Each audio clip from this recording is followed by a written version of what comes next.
المغضوب عليهم ولا الضالين آمين.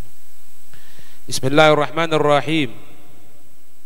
قال المؤلف رحمه الله تعالى عنه ونفعنا به وبعلومه في الدارين آمين. Wasu'ila, dan ditanya Asy-Syafi'iyyu, Imam Syafi'i, yauman, satu hari, an mas'alatin, dari satu masalah gitu. Beliau ketika itu walam yajib, tidak jawab. Faqila lahu, maka dikatakan kepada Imam Syafi'i, ala tujiba rahimakallah, apakah engkau tidak akan menjawab semoga engkau mendapatkan rahmat Allah? Faqala, maka Imam Syafi'i mengatakan, hatta adri al-fadla fi sukuti au fil jawab, aku tidak menjawab ini sampai aku tahu keutamaannya di dalam diamku atau aku jawab permasalahan itu. Bukan berarti tidak paham, cuman kepingin tahu dulu, dipikir dulu, kira-kira anak jawabi itu ada manfaatnya atau diamku ini yang ada manfaatnya gitu. Wa hakadha kana sya'nul a'immati yaskutuna an jumlatin minal masaili wa yaqiluna ilmaha ilallah ta'ala. Katanya pemberi syarah di sini seperti ini, adanya para imam-imam pilihannya Allah, mereka itu diam dari sejumlah masalah dan mereka itu pasrah penuh ilmunya tadi itu kepada Allah Subhanahu wa ta'ala. Tidak gampang-gampang jawab, tidak gampang-gampang untuk mengeluarkan ilmu. Jadi semuanya itu pasrah sama Allah itu. Fandur, maka lihatlah, katanya Imam Ghazali, ila muraqabatihi, artinya muhafadzatihi, maka lihatlah kamu kepada bagaimana itu menjaganya Imam Syafi'i lilisanihi, kepada untuk lesannya. Buktinya apa? Bi'adami nutqi, dengan tidak berbicara, padahal ma'annahu, bersama sesungguhnya al-lisanu itu lesan merupakan apa? Asyaddul a'dha'i, paling kuatnya anggota-anggota tubuh, tasalluton alal fuqaha'i, yang bisa menguasai kepada orang-orang ahli agama. Ya, memang lesan ini yang paling kuat untuk ahli agama, fuqaha, tentang untuk terkuasai gitu. Jadi lihat aja, kalau misalnya ada orang mengucapkan dari satu hukum tapi keliru, atau memang niat dipelencengkan, rusak umat, rusak. Faham ini? Wa aqsaha ala dhabti wal qahri, dan yang paling puncaknya di dalam apa? Dhabt itu mengatur, wal qahri memaksa. Karena apa? Karena dalam hadis dikatakan di sini, wa hal yakubbun nasu ala manakhirihim illa hasaida alsinatihim, katanya Nabi. Gara-gara omongan. Dan apakah manusia itu tidak dimasukkan ke neraka itu kecuali karena apa? Karena kejelekan sebab omongan lesannya. Makanya lesan ini paling menentukan. Sampai Nabi mengatakan, siapa orang yang bisa jaga di antara ma baina lahyai wa ma baina fakhdai domintuhu bil jannah, yang bisa jaga di antara dua rahang, yaitu lesan, yang bisa jaga di antara dua paha, yaitu kemaluan, aku menanggung dia masuk surganya Allah, katanya Nabi. Itu.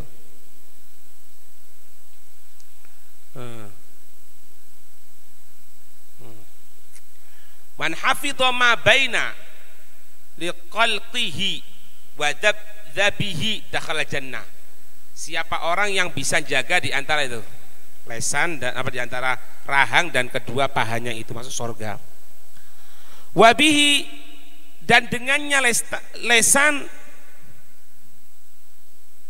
yastabinu, menjadi jelas, annahu kana, dan dengannya ceritain, dan dengannya Imam Syafi'i menjadi jelas, annahu, sesungguhnya, kana Imam Syafi'i la yatakallamu, tidaklah berucap, wala yaskutu, tidaklah diam, illa, kecuali, linailil fadli wa talabis thawab, untuk mendapatkan pahala, untuk mendapatkan kemuliaan, dan untuk mencari pahala minallah, dari Allah.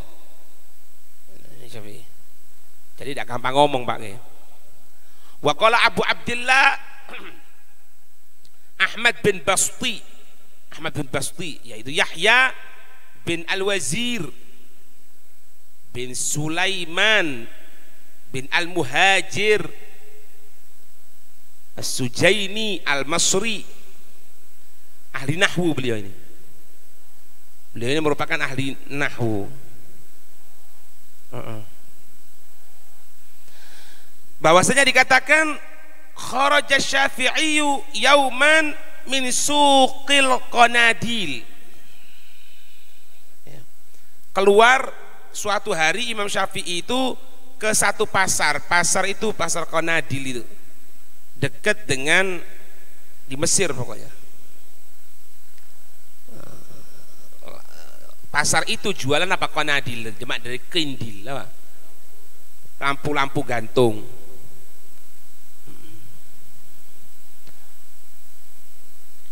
Itu. Kemudian ketika itu fataba'nahu, maka kami mengikutinya. Faida, dan ketika itu rajulun yasifu ala rijli min ahli ilmi, apa? Yashtamuhu, mencaci atas seseorang yang punya ilmu. Itu. Ada kelihatan ada orang itu nyaci-nyaci orang-orang alim itu. Ada satu orang nyaci-nyaci orang alim. Maka Imam Syafi'i noleh ketika itu. Faltafata Syafi'i ilaina faqala. Imam Syafi'i mengatakan kepada kami, Imam Syafi'i menoleh kepada kami. Faqala, maka beliau berkata, nazihu asma'akum an istima'il khana ay al-fuhsyu minal kalam.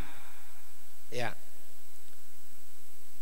bersihkan asma'akum, apa, pendengaran kamu sekalian yang mencaci, ya, yang apa, yang da'an istima'il khana al-fuhsyu minal kalam, kejelekan dari omongan, dari mendengarkan omongan-omongan yang jelek.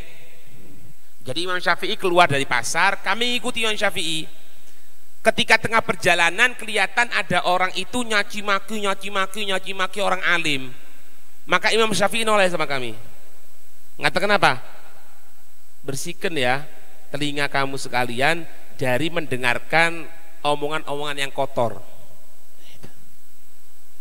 Kama tanazzahuna alsinatakum an nutqi bihi, sebagaimana kamu sekalian mensucikan lesan-lesan kamu sekalian dari berucap kejelekan.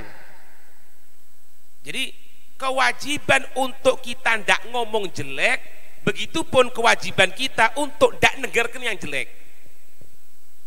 Kita tidak boleh, haram untuk menghardik, untuk menggunjing, ya, ngilokno wong, apa yang mencaci maki itu tidak boleh. Dengarkan orang nyaci maki tidak boleh juga, sama seperti tidak bolehnya ketika kita orang mencaci maki. Itu maksudnya. Kita ada orang, kita tidak boleh untuk ngerasani wong itu, ya, menggunjing orang tidak boleh ngerasani.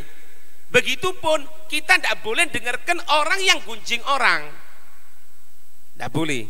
Ini mananya. Fa innal mustami'a syarikul qail. Karena orang yang dengarkan itu barengi seperti orang yang berucap. Wa inna safiha, dan sesungguhnya orang yang bodoh, liyandura ila akhbathi syai'in fi wi'aihi ay fi qalbihi, melihat kepada paling jeleknya sesuatu dalam hatinya. Karena apa?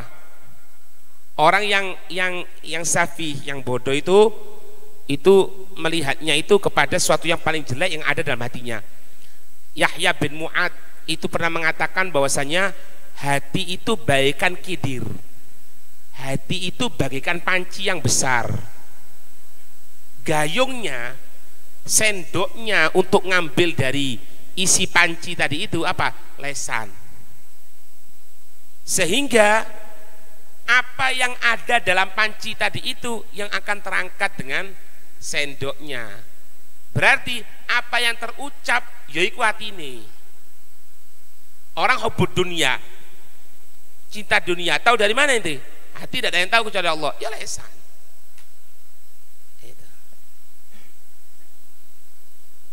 Fayahrusu ayyafraghaha fi aw'iyatikum.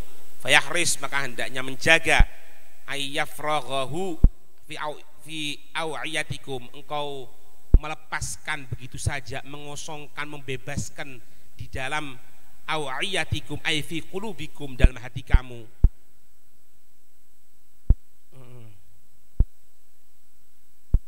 Walau ruddat, andai saja dikembalikan kalimatus safihi, omongannya orang safi tadi itu, andai saja omongan yang sudah terlepas saya Imam Syafi'i bisa ditelan kembali, la sa'ida, akan selamat, radaha, yang mengembalikan omongan tadi itu. Sebagaimana kama yashqa, sebagaimana akan celaka qailuha biha, orang yang mengucapkannya dengan omongan yang tidak bagus tadi itu.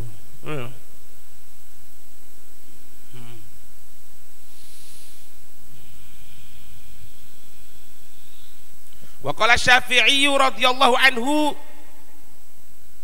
kata Hakim ila Hakim, berkata yang Syafi'i radhiyallahu anhu, menulis satu hakim atau orang bijaksana kepada bijaksana yang lain, ya hadza qad ataita ilman fala tudannis ilmaka bidulmatid dzunub. Ya hadza fulan, wahai kamu, ya, qad ataita, engkau benar-benar telah memiliki, engkau telah mendatangi, engkau telah memiliki, ya, satu ilmu dari Allah Subhanahu wa taala. Fala tudannis, jangan engkau selalu mengotori ilmaka, ilmumu, bidul matid dzunub, dengan gelapnya dosa-dosa. Kenapa dikatakan gelap di sini? Katanya syarih, li'anna ma'asillahi ta'ala laha dzulumat.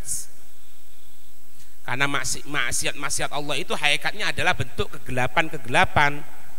Fala yastaqirrun nuru ma'atil kadzulumat, maka tidak akan tetap yang namanya cahaya itu bersama dengan itu kegelapan. Kenapa? Liqaunihi madiddain, karena antara kegelapan dan cahaya sesuatu yang bertentangan. Ilmu teko Allah itu, ilmu dari Allah itu, ilmu agama yang ngerti, alhamdulillah, yang bisa ngajar, yang nyampaikan, yang dakwah, itu nur dari Allah, cahaya dari Allah. Sedangkan dosa itu kegelapan, tidak akan campur antara kegelapan dan cahaya. Mosok kate ini sekarang di tempat ini bercampur antara gelap dan terang. Ya apa gelap dan terang ini? Satu tempat tidak bisa campur. Jangan kotori, kata Imam Syafi'i. Maka kalau kamu mengotori seperti itu, fatabqa fid dulmati yauman yas'a ahlul ilmi biduri ilmihim, maka akan tetap dalam kegelapan satu hari. Yaumun, satu hari, yang mana di hari itu yas'a ahlul ilmi, akan berjalan orang yang punya ilmu, binuri ilmihim, dengan ilmu cahayanya mereka, dengan cahaya ilmunya mereka. Kapan hari itu? Yaitu hari ketika penyodoran di hadapan Allah Subhanahu wa taala. Maka nurnya ilmu itu, nurnya ilmu ya, nur cahayanya ilmu itu yang akan yadulluhum ila tariqil jannah, itu yang akan menunjukkan kita menuju jalan sorga ya. Makanya dalam hadis apa? Man salaka tariqan yaltamisu fihi ilman salakallahu ay sahhalallahu tariqan ila jannah. Siapa orang yang berjalan untuk yaltamisu ayat lubu, untuk mencari ilmu, berangkat misalnya dari rumah, kemudian bawa kitab atau bawa ini atau dengarkan yang bagus, itu kan berjalan untuk mendapatkan ilmu. Kalau sampai berjalan nggak lampu gitu. Dulu zaman dulu, kalau sekarang misalnya lampu mati, naik sepeda motor pasti ada lampunya. Karena gara-gara lampu itu sampean selamat perantalai kan gitu kan. Jadi akhirat kelak itu juga gelap gitu sebetulnya. Cuman dia akan menjadi terang dengan ilmu tadi itu. Kalau dalam keadaan kegelapan ndak ono lampu nabrak. Kita orang misalnya tengah hatta rumah kita orang sendiri, yang kita sudah tahu medannya. Buktinya apa? Buktinya kalau pas sampean duduk kemudian lampu mati, blep, dia sampean dhewe lho. Tinggal di situ tahunan sudah. 20 tahun, 30 tahun. Ketika lampu mati, jelep, melaku nabrak kursi. Iya kan? Karena apa? Karena gelap. Sing nggo korek siap. Dak. Nanti rokok enggak. Korek itu. Terang kan? Dak murupu ketok ini kan? Iya. Nah, katanya syarah di sini, asyarih di sini, ilmu itu cahaya. Cahaya itu yang akan menjadi penerang dia untuk menuju surga. Ya kayak petengan aja loh, golek korek, golek lilin, golek lampu, golek sentolop. Iya.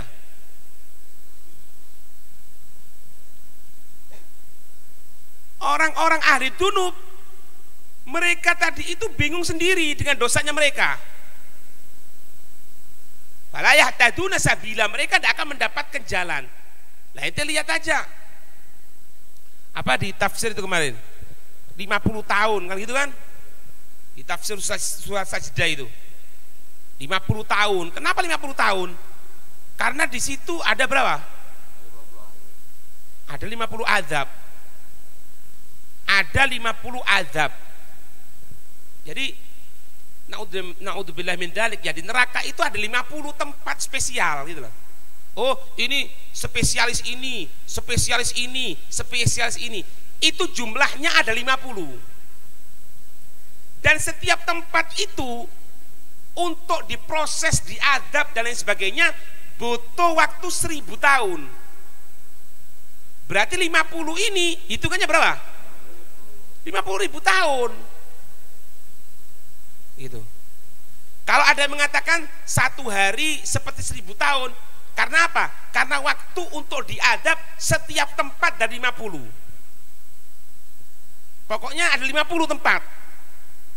Jadi berhasil di moto pindah merini, berhasil di ini pindah di sini sampai 50. Makanya bidulil hisab itu paling enak.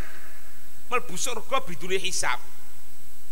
Melbu surga tapi hisab soro. Jangankan masuk neraka, hisapnya gue soro gitu loh. Ente lihat lah, misalnya ente naik pesawat gitu ya.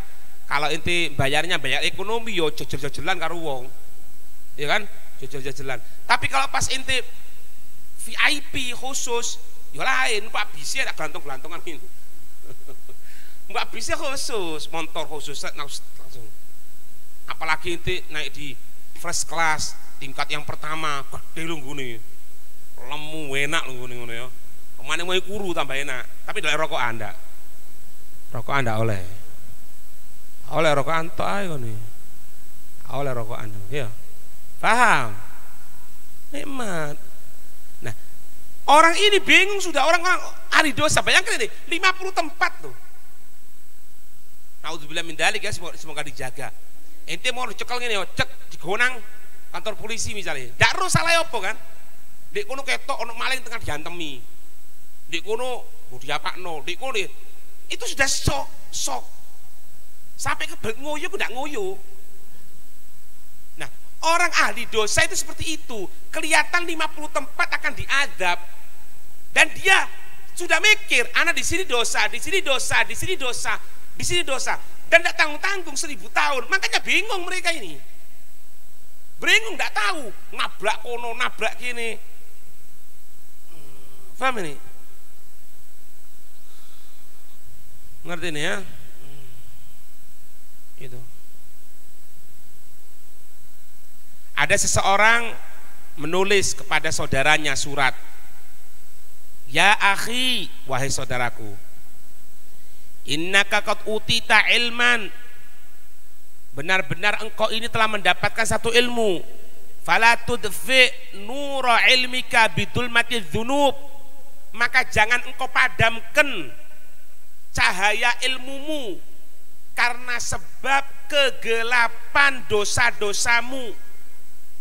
Kalau sudah ente masuk dalam kegelapan, fatabqa fidulmati, maka engkau akan berada tetap dalam kegelapan.